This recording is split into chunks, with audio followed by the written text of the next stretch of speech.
Hey there guys, Ian here, and today I'm bringing you another Cinema 4D and After Effects tutorial. This will probably be a bit longer than the average one, as this time I'm going to show you how to make an intro using Element 3D. So I made one a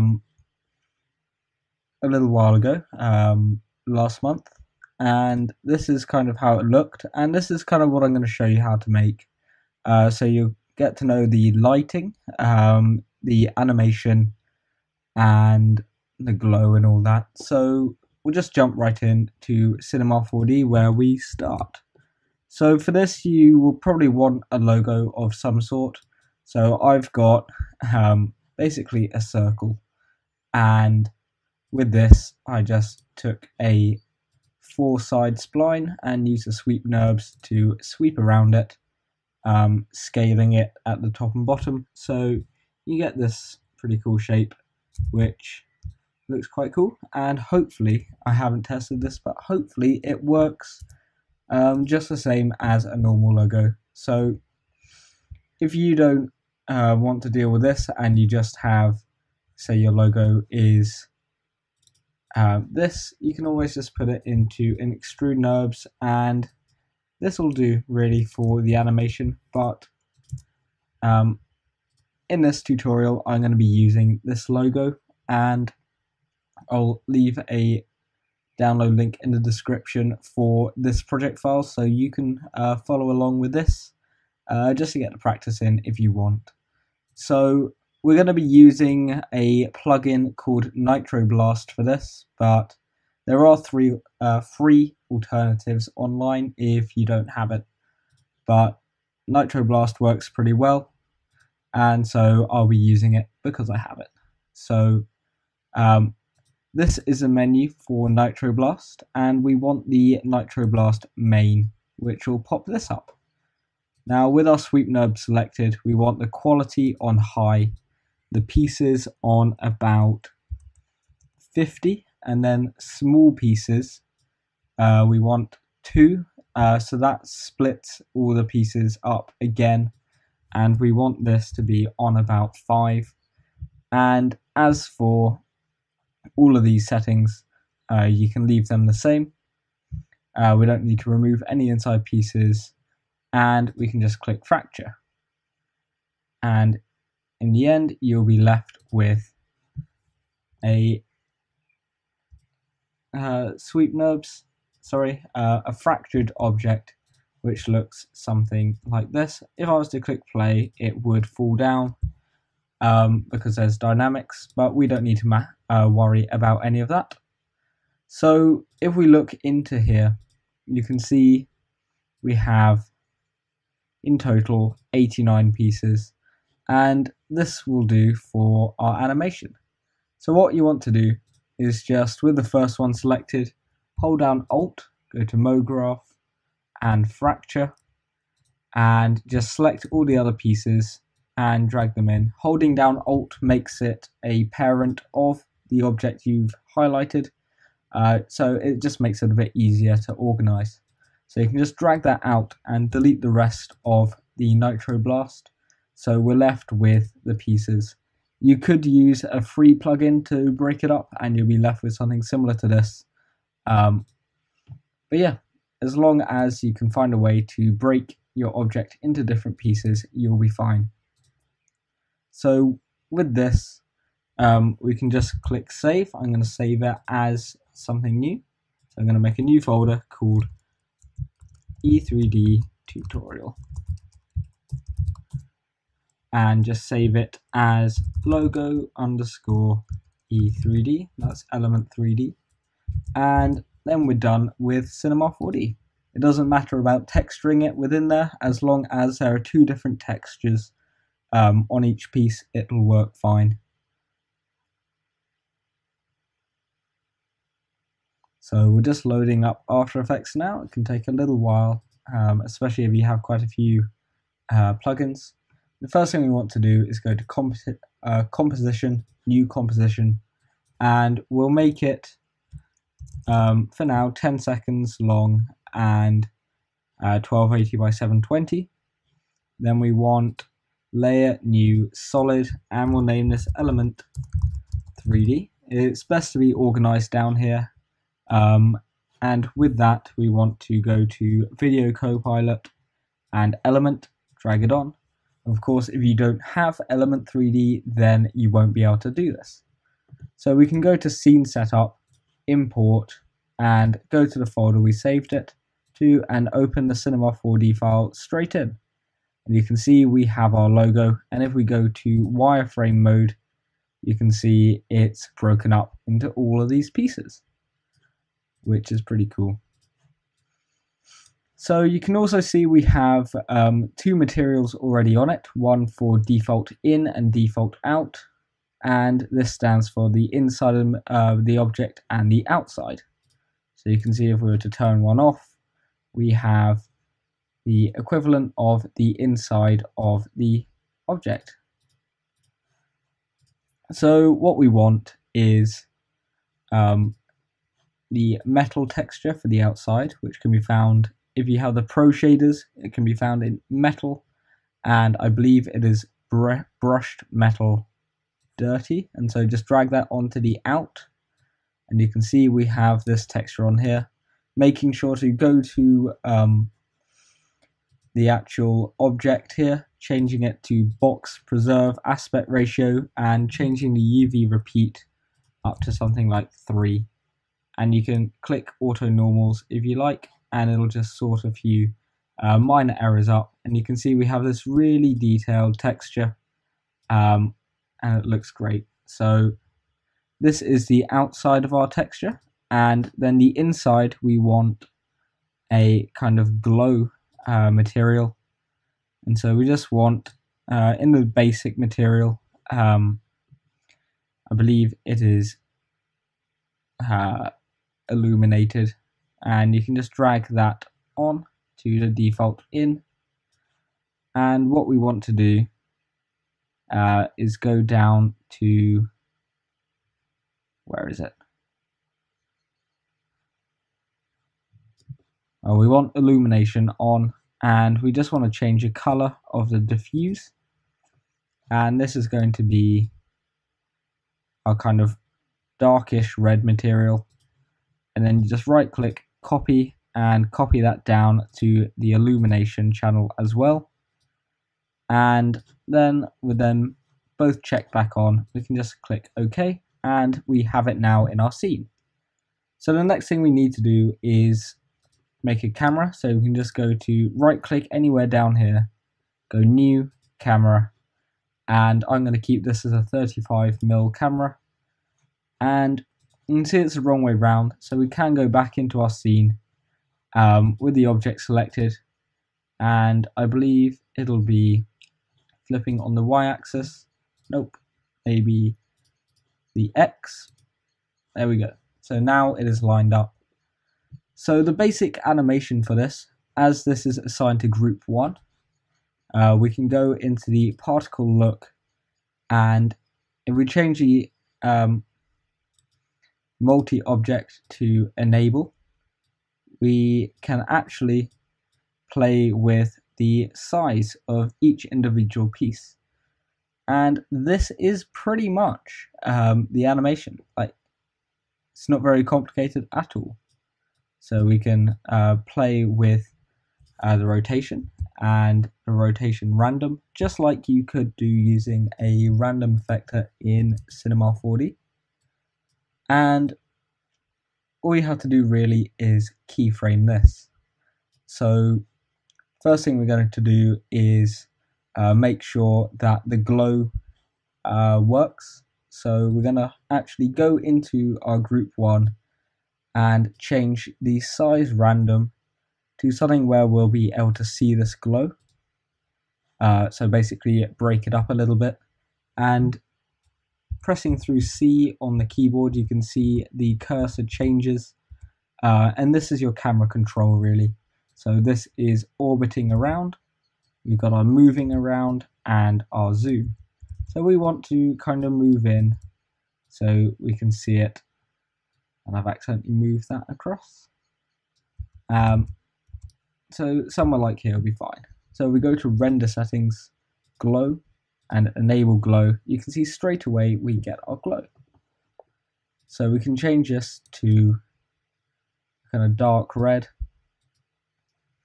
and you can change the opacity, the saturation, and anything you like until you kind of get a glow that you like. If it's too white, there's probably something with the material that you will want to set up differently. Potentially the specular color as well. You can change the shininess down all the way, and you can change your glow amount to whatever you like until you're happy with the results. Another thing for the lighting as well is try changing the environment.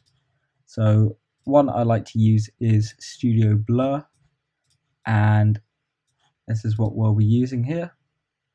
So you can see we get some nice glow.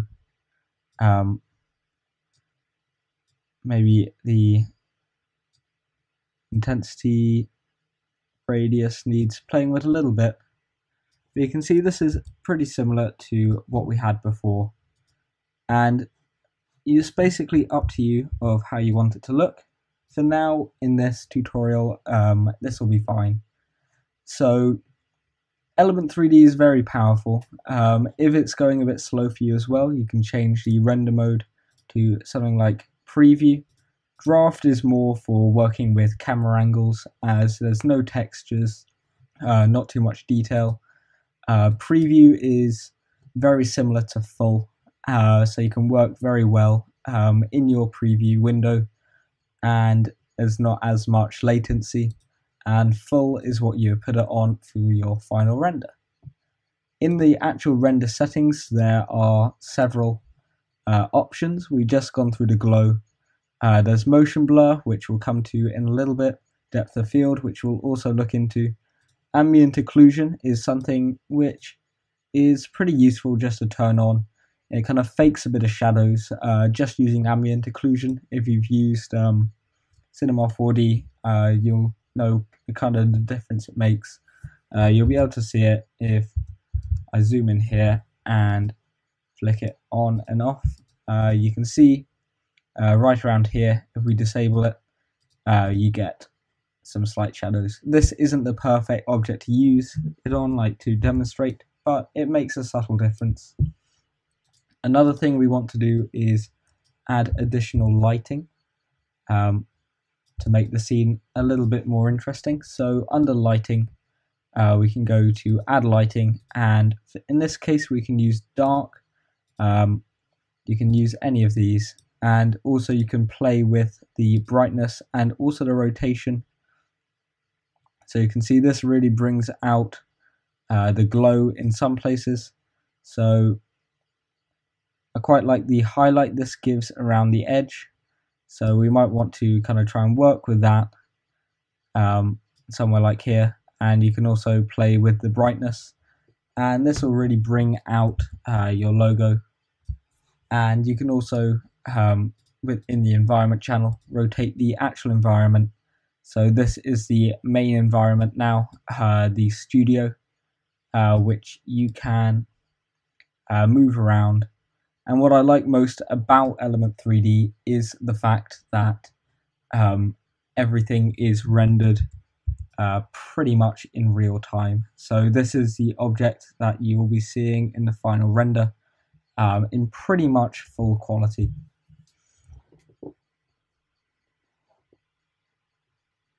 So the next step now is pretty much setting up your cameras for this animation. So we have two angles followed by a kind of final overview, and the final overview is possibly the easiest one to set up to begin with, so that's what we'll do. So we'll call this camera end, and on the if we just click on the arrow down, and we'll just reset all the point of interest and position. So now we should be straight on to the logo, and this is the final angle we want. We just want to zoom out a little bit so we're somewhere like here. Make sure that we're on 6 seconds exactly. If we're working at 10 seconds, we're going to have 2 3-second kind of angles followed by a 4-second ending. So we just want to drag this down holding shift and it'll lock to that 6-second period. And so this is our final camera angle. And with element 3D selected, what we want to do is go to our group 1, go to rotation and find the one that just rotates it around this axis here. So we're going to start it at about 35 degrees. Make a keyframe just by clicking the little stopwatch, going to the end and turning it to 0. So now we have a very basic animation where the camera begins of it rotating round. And at the same time that that's happening, what we want to do is change the size random from 17 down to 0. And then you get that kind of glow mixing in. What we're also going to do is play with the random rotation just a tiny bit. So maybe from 7 at 6 seconds down to 0 at the end. So we get this really faint glow, which looks pretty nice. For some reason we've actually lost a little piece on the edge. I believe this may just be a glitch, maybe with the texture. So it's important just to make sure, as for some reason the logo is occasionally playing up a little. So we'll just, there we go. You can see now it is working fine. The glow's looking nice. I think what I'm going to do is actually, in the rotation, just end a little bit early. So to look at all your keyframes for a certain layer, just select the layer and press U. And you can see here we have the Y rotation of the logo, the size random, and the random rotation. And what I'm going to do is just bring that rotation back a bit.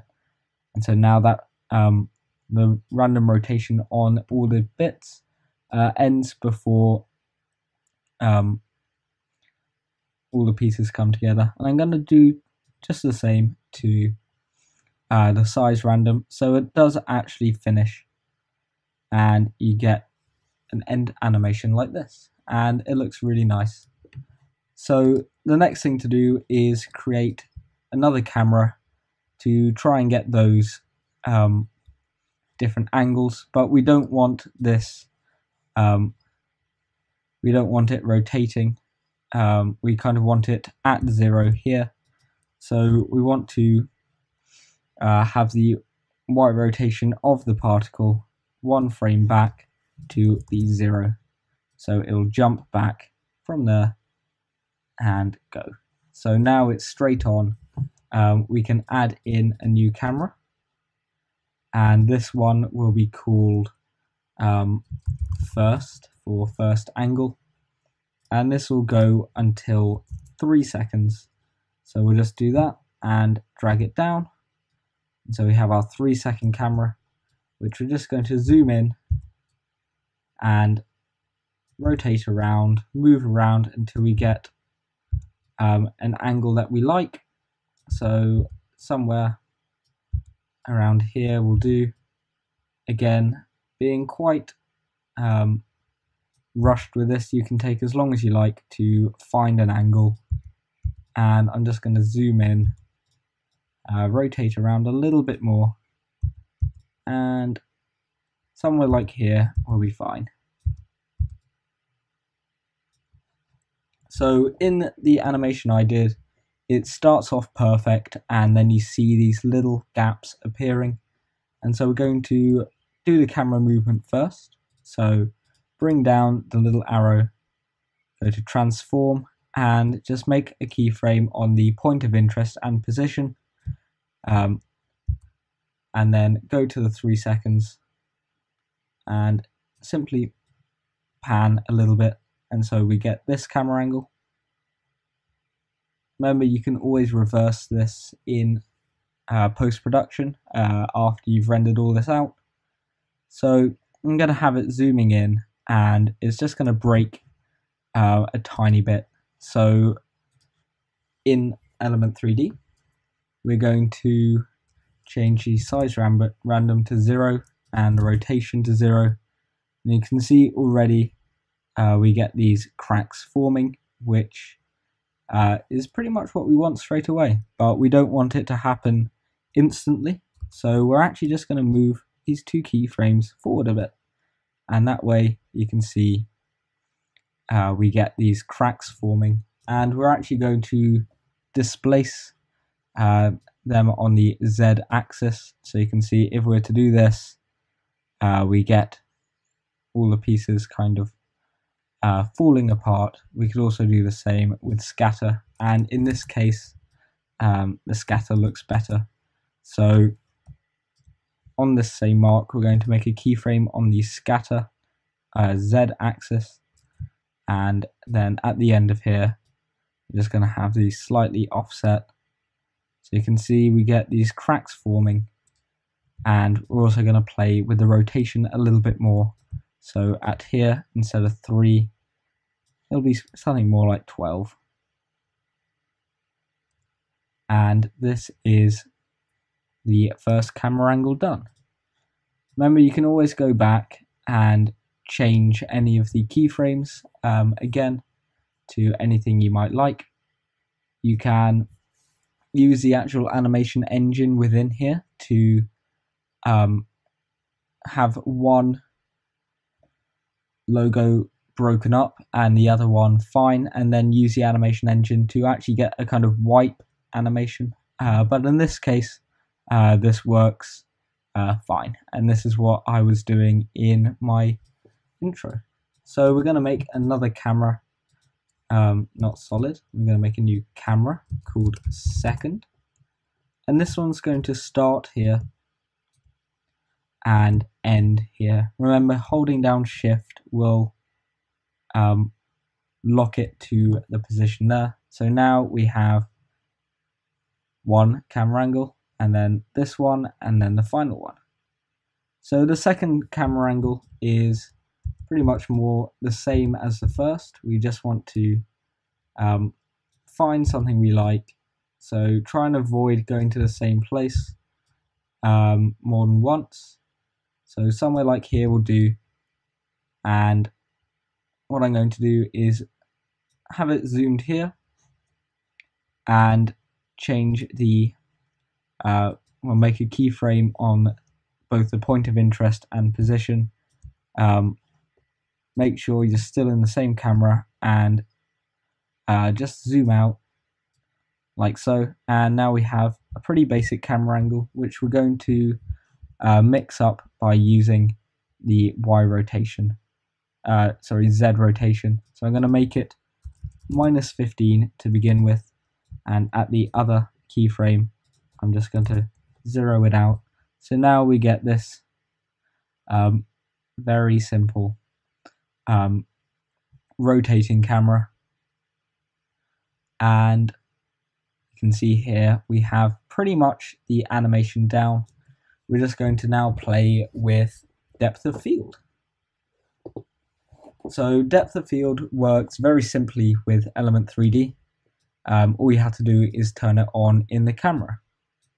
So what we do is go on the little drop down menu, camera options, depth of field, and straight away we get this depth, which is probably a little bit too far away. And the easiest way to know what's in focus and what's not is to go to the render settings, depth of field, and change the mode to focus indicator. So you can't see it yet, but it'll become apparent in a second when I bring this focus distance down, and you can start to see this red kind of fade come in, and this red bar indicates what's actually in focus. So we're going to start it around here, make a keyframe on the focus distance, and go to the end and make it something like so. And when you're vaguely happy or have an idea of what it might look like, so maybe it needs to move a bit further, a bit quicker, so maybe something like this. So it moves along. What we want to do is go to the depth of field mode and change it back to pixel blur. And now you can see we have a nice depth of field which we can tweak in here. So maybe we could change the aperture to something like 25 to give it more of a blur. And now we have something which looks a bit like this. If you don't want it to be cut off too soon, we could change it down to something like 10, but actually change the blur level to 200. And then you get a bit more in focus here.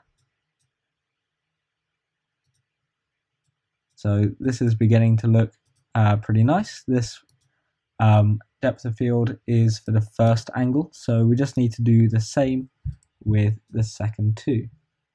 So again, change it back to focus indicator and go to the second camera and turn depth of field on.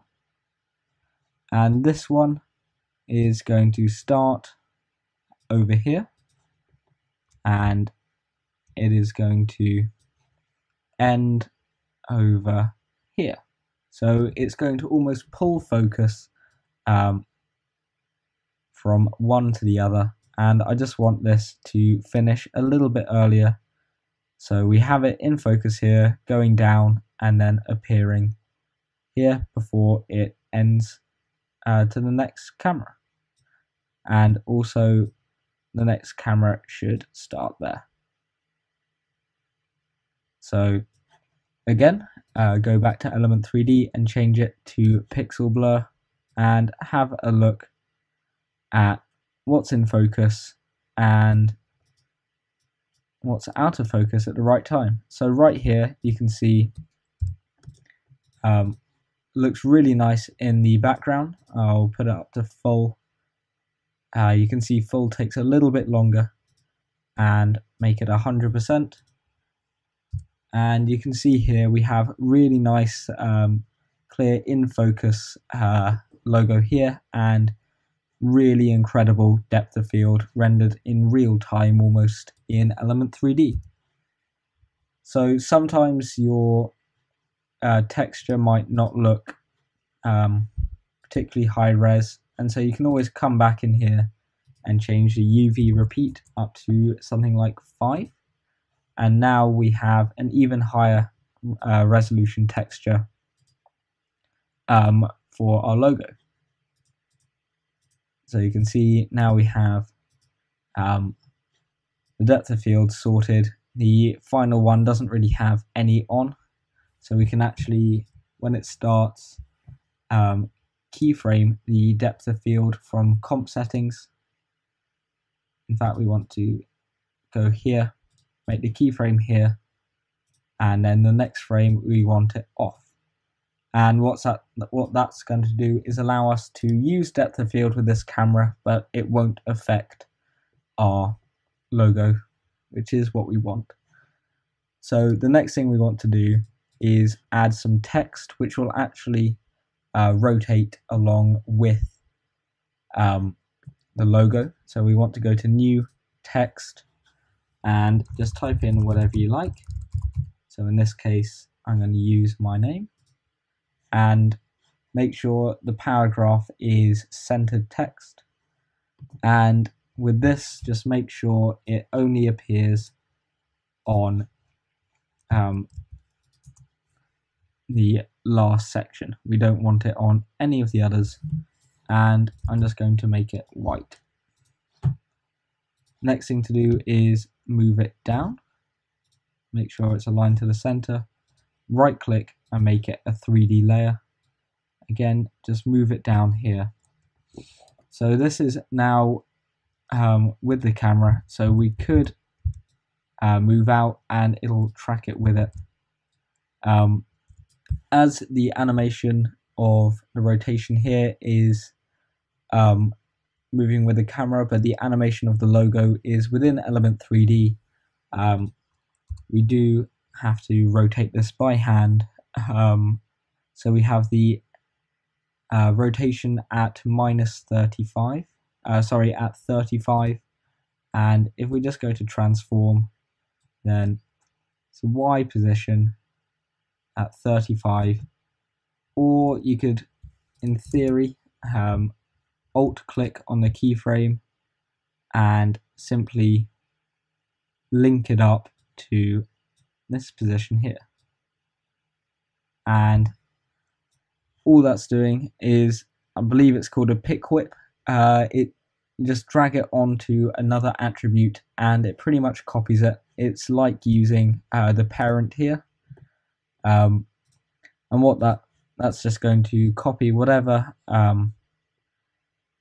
number the rotation of the logo was with the rotation of the text. So that's one really quick and easy way to make sure it's all linked together, and we can move this up and down wherever we want, and it'll stick to it more or less perfectly. If I was to actually play with the rotation of here, you can see the text moves along with it. So that's a quick and easy tip to make sure two things move exactly the same effortlessly. So the only thing left to do now is color correct it, and in the animation I had these dots in the sky, and they are actually here as well. So that's using trapcode form. So again, new, solid, and I'm going to call it form. Search our effects for form and just drag it on. You'll see here that we have our box, and we're just going to make it 2000 by 2000 by 1000, and you should be able to see it here, and it's already being affected by depth of field, but it's not quite looking how we want it to look. We want the particles to be about 7 in the X, Y, and Z, so there's not quite as many. And in the particle, we want the size random up, and just play with the opacity random as well, just so you get something that you like. And this is an easy way to kind of add particles into your scene without any trouble at all. And just play with the disperse amount just so they're not so uniformly distributed. You might not be able to see them a lot with depth of field, but they are there. You can turn depth of field off if you wanted. So here is without, and here is with. Also, you can turn motion blur on, just so it moves with, kind of gives motion blur with the motion of the camera. And the same can go for Element 3D. We can turn motion blur on, and that will just give it a bit of motion. So this final scene, the lighting is exactly how we want, and this scene's pretty good as well, but this scene is a little bit dull, so we're just going to brighten the lighting up by rotating it around. So in this scene, we want the lighting all keyframed at this point, but in this one we just want to play with it until we get something a little more interesting. So it just means rotating hopefully just the additional lighting, and find one that boosts it up. It might be the actual environment we need to change, so again, go back to the other one and change the rotation, keyframe the rotation and go back, and you can then this is a little bit more like what we want. If we bring that back and then play with some of the other rotations, do we get something a little more dramatic?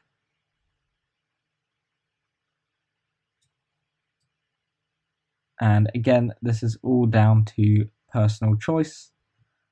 There's no right or wrong way, but something like this is just a little more interesting. So you have a kind of light shine on it, and then when we go to the other ones, it is how it was before. In the final scene as well, due to the text being added on, it looks like there's more space at the top than the bottom. So we can actually make a keyframe on this frame under world transform and world position. And then in the second one, just play with the world coordinates and simply move it up a little bit. So it's in the same place until this one. And again, we can just move that text up a little bit, just so it looks more centered overall. Finally, we have the color correction, and that's on an adjustment layer. So right click, new adjustment layer, and this will be called CC for color correction. And we're just going to put a tint on, a curves, and an exposure, and a letterbox. This is a plugin by Magic Bullet, and it simply adds a letterbox to it to whatever aspect ratio you want. In this case, we want 2.1 or something like that, just for the bars at the top and bottom. And then to begin with, we want the to play with the tint, and this is where you can make it grayscale if you want, or the original color. I like to just bring it down a tiny bit to something like 12%, and it kind of just brings down how vivid it is. And then under the curves, I'm just going to bring it up a little bit. With Element 3D, it's important to have a background on as well.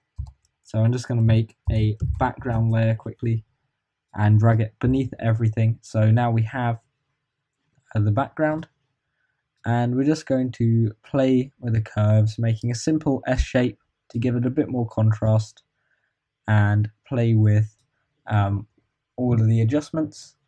With the exposure, I'm going to make the offset 0.01 or even 0.005, and just change the gamma correction down a tiny bit until we get something a bit like this. And that's almost us done with the color correction. I'm just going to add another plugin called Misfire Grain underneath the letterbox, changing the red, green and blue to 10% each, turn off color noise and the amount down to something like 10% as well, so 10, 10, 10, 10, and that just adds a bit of grain. And if there are any banding issues with any of the color corrections, then the grain kind of mucks it all around and makes it slightly more choppy, which in the end gives a slightly more natural look. So again, this is a basic setup for Element 3D. You can always change the angle to try and get rid of any slightly more rigid edges. So I'm going to change it to something like 60 and that'll be fine. If we want to change the texture, the inside color, then it's as simple as simply just changing the color here, copying this, and pasting it in the illumination channel, and now it is a blue inside, which doesn't look quite as nice, so we'll go back to our red. And this is the basics of creating the intro in Element 3D. It's gone on for 40 minutes, and what we have is a pretty nice intro, which I shall render out and add a bit of sound so you can get an idea of what the final result will be before and after the tutorial. And so yeah, I hope this has been useful for all of you. I got some good feedback on the actual intro I did, so I thought I'll make a tutorial for it. I hope you've liked it, learned something, and yeah, have a lovely day everyone.